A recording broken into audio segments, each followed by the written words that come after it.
Hey guys, and welcome to the Working Money Channel. So look at who's buying the dip. MicroStrategy just bought $140 million worth of Bitcoin and now holds about 158,000 BTC. So MicroStrategy bought the latest Bitcoin stash at an average price of about $27,000 per coin, or 9% lower than the average purchasing price of its entire BTC purchase. So looking like these guys are cost averaging down.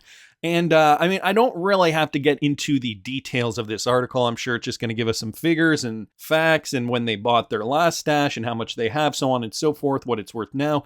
I guess we can go over this tweet from Michael Saylor. MicroStrategy has acquired an additional 5,445 BTC for $147.3 million at an average price of $27,053. Notice how he's cost averaging and paying attention to where these purchases are occurring. So, we talked about the Bitcoin chart and we're looking at this wondering, are we going to see lower lows? Yesterday, I guess I did just clear that. Let me put that back on here. So yesterday we did talk about this potential for Bitcoin going back to about $20,000. Now that would be that all-time high ceiling that we saw in 2017. A very, very important support level. And just even looking at the fractal pattern from back in 2019, overlaying that onto today's chart here, guys, again, we are in the same time period as we were in 2019 in terms of cycle length. So we could, in fact, see this trend go lower over the next few months. The other thing we have to remember is that the crypto market is generally very bearish in September specifically. So this September, we've seen a little bit of downward momentum, but mostly sideways. But the rest of the fall, Q4 of 2023, that's really what's going to be spelling our fate in terms of crypto prices. So I think we could go lower, but I don't think it's going to be too much lower, okay? CryptoCon here pointing this out. People are split on whether or not Bitcoin needs to visit lower prices before continuing. On the log regression curves that called the last cycle top, price remains just below layer 4. So you guys can see that in and around here. In previous cycles, we did actually retest that lower boundary, and you can even see that between 2013 and 2017, we retested that lower boundary. Obviously, earlier on, these cycles were a little quicker, a little more volatile, and as the years went on, they became a little longer and a little less volatile, but that's not saying a lot. Sometimes price is able to bottom just below a regression layer, but if not, it usually means a return to a new lower one. Bitcoin has never not retested layer 1 during a cycle. I think this will be the first cycle we break that correlation. September is usually the worst Bitcoin month, but it continues to hold up well. So that's what we're seeing now. Cryptophoric here also mentioning this Bitcoin halving roadmap. So something to look forward to, guys. The Bitcoin halving happening in April 2024. Again, we're in this accumulation phase now, but he's saying the first halving was November 1st, 2012, and gives us some statistics here. 371 days of a bull market after that. The second halving was in July 2016, 518 days of a bull market. Third halving, May 2020, 546 days after a bull market. And guys, the fourth halving is expected on April 25th, 2024. So what we are expected to see after that, the bull run lasting anywhere between 478 days to 512 days. As per the fractals and data from the charts, the expected time for Bitcoin's next bull market top will be in the month of September of 2025. So we're eyeing 2025, guys, mid to late 2025. I'm assuming that is, when we are going to see these Bitcoin tops. In the meantime, though, accumulating cryptocurrencies, it's where it's at. Right now, we've got the Bitcoin price hovering in and around 26,200. Not too much difference from yesterday. We've got XRP price. Let's get rid of that. XRP price today currently at around 49.9, so just shy of 50 cents. So this is on the weekly, by the way. We're seeing this correction, though. You guys can see if I just, let me just punch in there. You guys can see that very slowly but surely looking to change directions. I'm hoping within the next few weeks. So positive news on that. Also wanted to bring this up. An interesting article here posted by Jungle Inc. from Forbes saying Microsoft could be about to blow up the price of cryptocurrencies like Bitcoin, Ethereum, and XRP. So what is going on here? A shock leak has revealed that tech giant Microsoft is planning to add crypto support into its next Xbox. So Elon Musk was talking about it with the X platform. I'm thinking more and more platforms are looking to integrate crypto. I mean, PayPal's a good example. I mean, they're already a payments platform, so it already kind of makes sense for them. But these gaming platforms, as soon as one of these guys starts doing it, the rest are just going to follow. And, even though the X platform is not a gaming platform per se, all these other companies, these big companies are eyeing the trend and, looking to make the right moves. So this was a leaked internal Microsoft document they posted to the Resetera Gaming Forum this week showed an Xbox roadmap from May of 2022 that includes support for crypto wallets. This massive leak was blamed on documents related to the Federal Trade Commission's lawsuit to block Microsoft's $69 billion bid for Activision Blizzard being uploaded before being retracted. And here's a quote: "Several documents submitted in the court proceedings related to our proposed acquisition of Activision Blizzard were unintentionally disclosed," head of Xbox at Microsoft Phil Spencer wrote in a memo to staff at The Verge. He says, "I know this is disappointing, even if many of the documents were well over a year old and our plans have evolved. The new ecosystem generation includes consoles, phones, web browsers, and handheld systems, PCs, and a cloud console, as well as artificial intelligence and machine learning support, is not planned for release until 2028 and may be subject to change." So they're not committing to the outlook. However, a leaked document does suggest plans are in the works. And I mean, you got to think of how many people are gamers. How many people use Xbox in 2023? I just did a quick Google search here, and it looks as though, when you click on this, here, it says, let's find out how many people use Xbox in 2023. And apparently it is in the range of 100 million. So there are 2.8 billion gamers around the world, and 100 million of which are using Xbox. This number was released in 2020, and Microsoft has not made any updates since. So you got to think 100 million people now, and that number is only going to grow. And I don't think the industry is going to stop there. I think Sony will likely add cryptocurrency integration to their gaming platform. Companies like Nintendo will likely follow. So all this very, very interesting, guys. Who knows how much demand there will be for coins like XRP once this does occur. So wanted to thank Jungle Inc. for posting that. Great update there. Now, we've got a lot of legal news today. James K. Filan posting this. So there is an update with the Ripple SEC lawsuit. Attorney Rahul Mukhi of Clearly Gottlieb, Steen and Hamilton has filed his appearance on behalf of Brad Garlinghouse. So this is the official notice here, guys. Please take notice that Rahul Mukhi of the aforementioned law firm, I'm not going to say it again, hereby appears in the above caption action as counsel for defendant Bradley Garlinghouse and requests that all papers in this action be served upon and all communications directed to the undersigned at the address provided below. So what else do we know about this? This article courtesy of XRP Crypto Wolf here on Twitter. Ripple CEO welcomes a renowned attorney to their legal team. Down here, a little bit more about Mukhi. Mukhi is a seasoned legal professional specializing in criminal, securities, and other enforcement and regulatory matters, as well as complex commercial litigation. He brings extensive experience to Ripple's defense, having been a lead prosecutor on numerous high-profile cases involving public corruption, cybercrime, financial and tax fraud, and international organized crime during the tenure as an assistant U.S. attorney in the Southern District of New York from 2010 to 2016. So this guy's got the chops for sure. He has represented various corporations and individuals in government relating to cybersecurity, anti-corruption, and insider trading matters, adding considerable weight to Ripple's legal arsenal. So that's who's representing Brad Garlinghouse now in the Ripple case.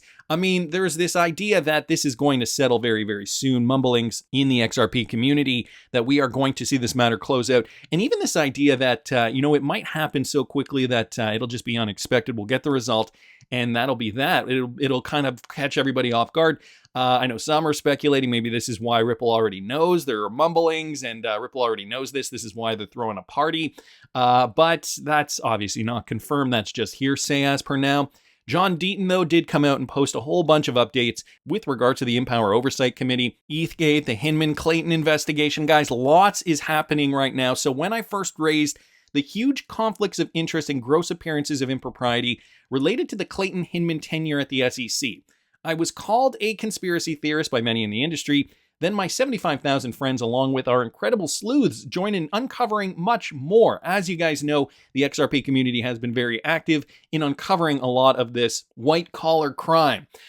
We raised such legitimate issues that a non-crypto related entity, Empower Oversight, sued the SEC over its non-compliance with the FOIA. Empower obtained emails providing Hinman with Clayton's full knowledge and tacit approval violated multiple times, and then he gives the code there. Is Empower Oversight conspiracy theorists as well? I ask because they are doing more. Many in the industry want the truth to be forgotten and buried and the return of a bull market. So my response, the truth doesn't care about your bags. It is coming. So he is retweeting out Jason Foster's tweet here, a new FOIA request for former SEC Chair Clayton's communications. And they just filed this yesterday, guys, September the 25th, 2023. Well, what else is going on, guys? John Dean did obtain some more information. Let's not forget Clayton was the only commissioner to see and read the draft speech before it was given. Hinman did not send a copy to Hester Peirce. That's right, Crypto Mom didn't get a heads up regarding the biggest speech in crypto history. Now, he's retweeting out Bill Morgan's tweet here, Empower Oversight with the perfect summary of the Clayton conflict. He disgraced the SEC and his position as chairman. He benefited from this conflictual conduct. So this is what he's posting here. The request stems from Clayton's statements regarding Bitcoin and other senior official statements on Ether, suggesting that they were not securities subject to the SEC's enforcement jurisdiction, only to have the SEC file suit as Clayton was leaving the agency against Ripple related to another cryptocurrency, XRP, alleging that it was a security. In addition, following his tenure at the SEC, guys, Clayton joined cryptocurrency hedge fund One River Asset Management. You guys remember that? A firm that focuses extensively on Bitcoin and Ethereum cryptocurrencies that benefited from the SEC's selective enforcement action. Wheezy at Nerd Nation Unboxed asking some important questions too.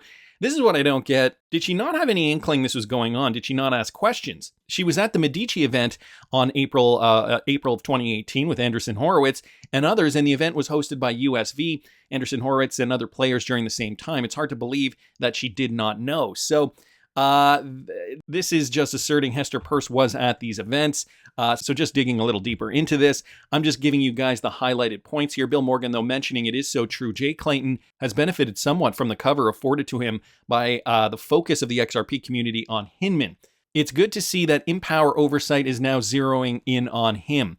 We were giving Clayton a free pass, I feel like, for a while, and now, the XRP community has turned, and now we're looking directly at Jay Clayton. So following their successful playbook on Hinman, Empower has submitted a list of names for Clayton's emails, this coming from Crypto Law US. They were apparently all associated with One River Digital Asset Management at the critical time of Clayton's official actions. And you guys can see the records here. Jay Foster also did tweet this out.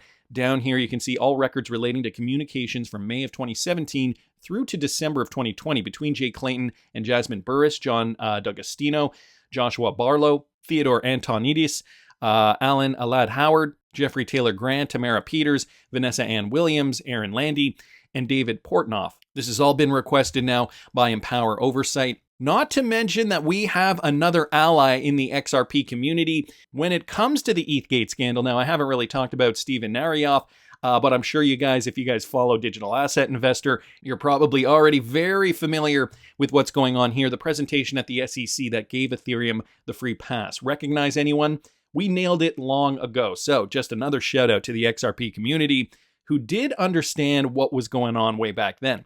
Digital Asset Investor retweeting out his tweet from September of 2021. And the point I wanted to make here was Steven Narioff's response, this date shall live in infamy. Wait until you see what else happened this day to silence me and cover up their sins. They're hiding more than the motives behind the speech by Dirty Hinman. Boom goes the dynamite. So guys, there is much more to uncover.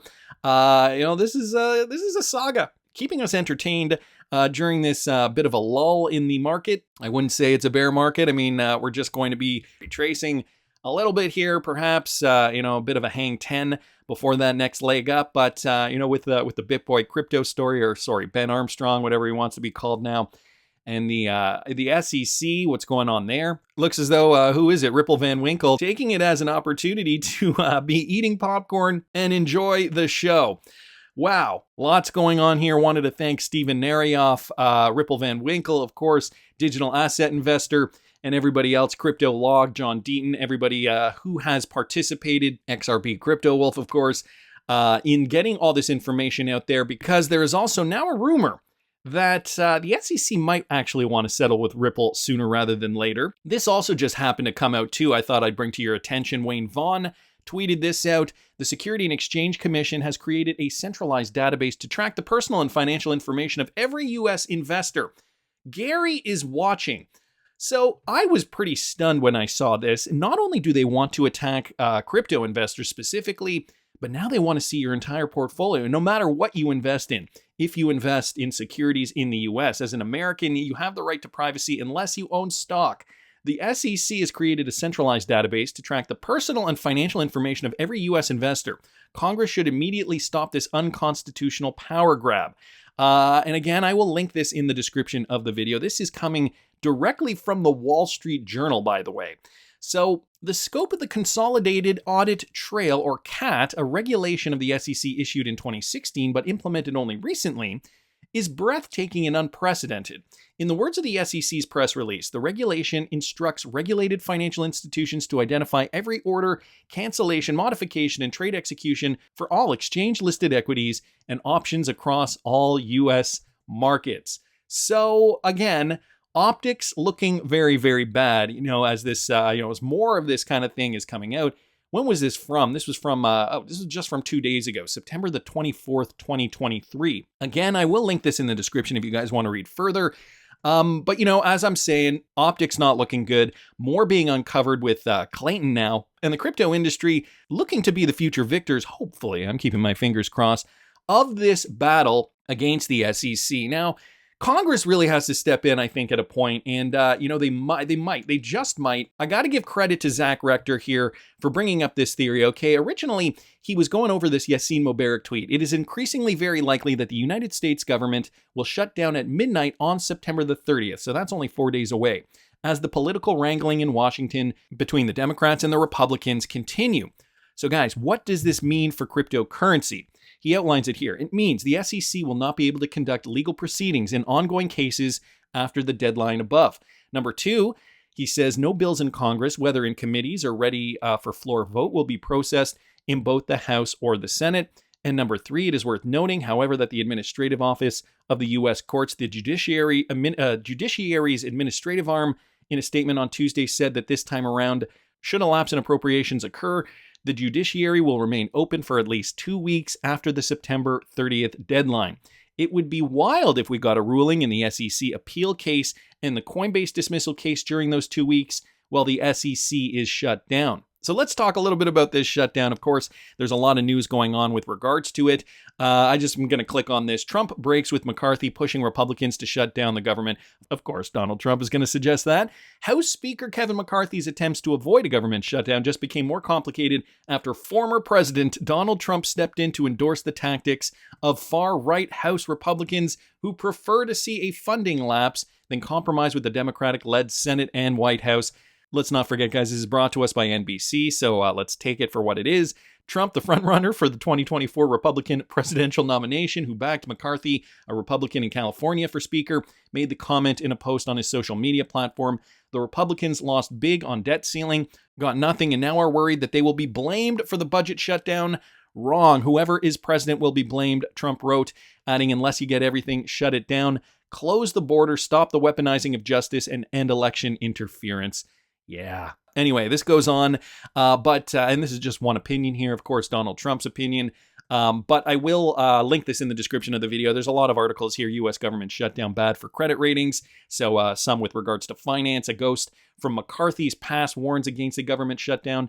Republican moderates turn to rare maneuver to avoid a lengthy government shutdown. So all this is just coming out now, and if you guys want to know more about the shutdown, I urge you to click on this link and do some more research on it. When it comes to the SEC, though, and the court cases that are currently before the court, when it comes to crypto, because that is obviously what we're interested in. Rector's theory is as follows, okay? If we get the next ruling for Torres following the interlocutory appeal, we might get that. And guys, let's not forget now, we have Steven Narioff on our side. He's a whistleblower, and now he's on the side of the XRP community. With all the evidence collected by the XRP community, and you combine this with the takedown of Ethereum, their ICO, and the SEC as a whole, the optics are just going to be looking so bad for the SEC that they might just decide, okay, let's take this loss. This was our big fish case, the Ripple case, but, maybe it's just better at this point in time because there's so much crap coming down the pipe that, maybe they have to go into disaster mode and, mitigate all the other crap that's coming down and have to combat that. So they might actually take a look at the Ripple case and just say, okay, let's just settle with them. Because let's not forget, Narioff is a big piece of this puzzle, and now he's being led by John Deaton. So the question is, can they risk their reputation any further? And so the other thing I was asking myself is, who is responsible for the SEC? Who do they answer to? Is it Congress? I'm not entirely sure what the answer is to that. If you guys know, please do put it down in the comments. You can also tag me on Twitter. You can tag the tweet that you may have found this video in and write it down in the comments there. So, At the end of the day, it might be in their best interest to shut the XRP community up and offer Ripple a full settlement. Of course, we all know the XRP community are full of sleuths that have been doing the work, that are that thorn in the SEC's side. So in fact, clearing Brad Garlinghouse, Chris Larson, and clearing a path ahead for Ripple to conduct business might in fact be the smartest thing the SEC could do at this point. So a settlement on the table, I think now more likely than ever. That's just my opinion, but I want to hear what you guys think. Please subscribe to the channel if you haven't already. Like the video if you like the content I'm providing. I always love hearing your comments. See you in the next one, guys.